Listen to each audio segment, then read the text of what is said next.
John Lusk here of Lusk Archery Adventures. Series testing, successful hunting.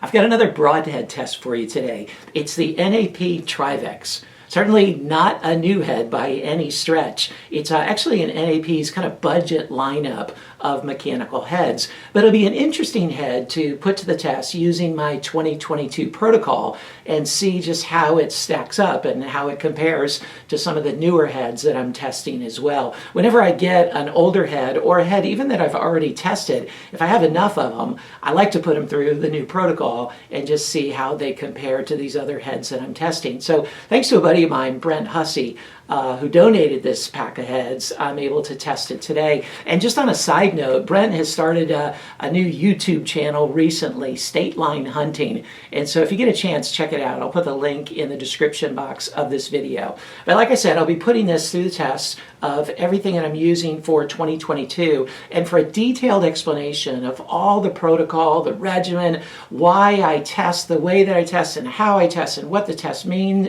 and the different measurements and so forth, please read about that in the description box below this video as well. And that will also give you the cumulative score and the Lusk grade and everything else. All the information you need to know will be in that description box. So like I've been doing already in 2022, I'm using my Bowtech SR6 set at 72 pounds, 27-inch draw, and I'm using Bishop FOC King arrows for most of the testing, but then when I have a really hard impact test, I use the Bishop FAD Eliminator because they're just incredibly durable. So let's zoom on in here and check out this NAP Trivex.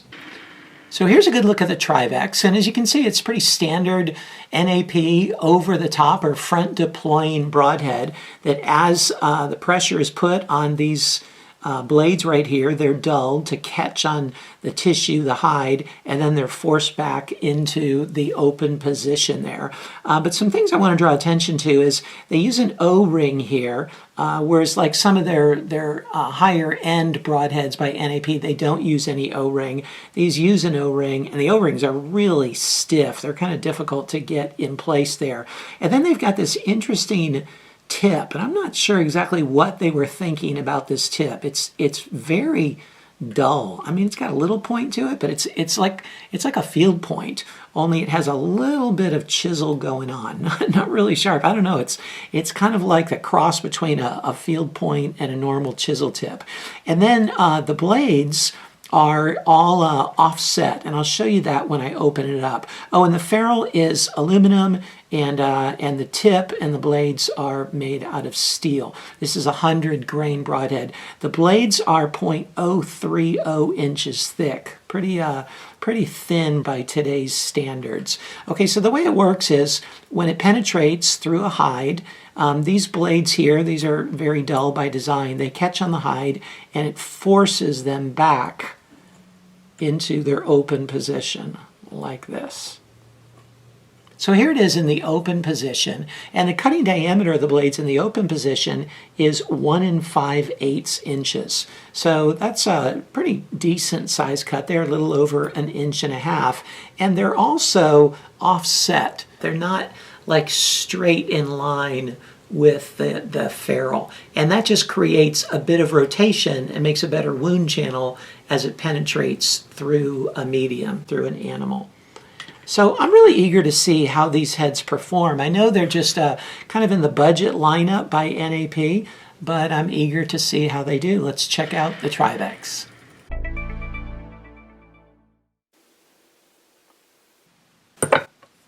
$150.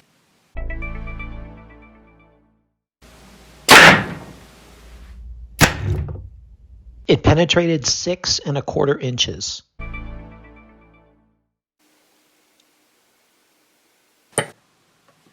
$225. It penetrated through 38 layers.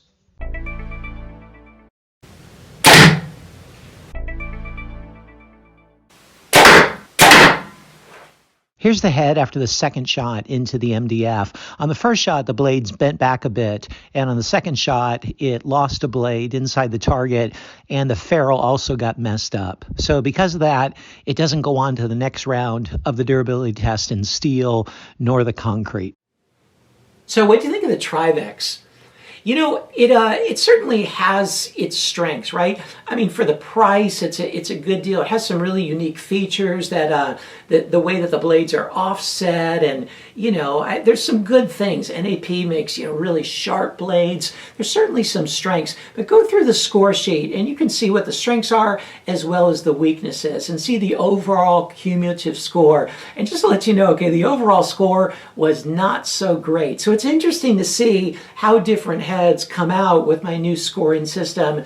And this one, let's just say, was not at the top of the pack, okay? But I really do appreciate Brent sending me these heads so I can put them to the test. And hey, if you have any heads that you're interested in me testing out, please just contact me, send me a message, and I'll give you my address, and send me a pack, and I'd love to put them to the test as well.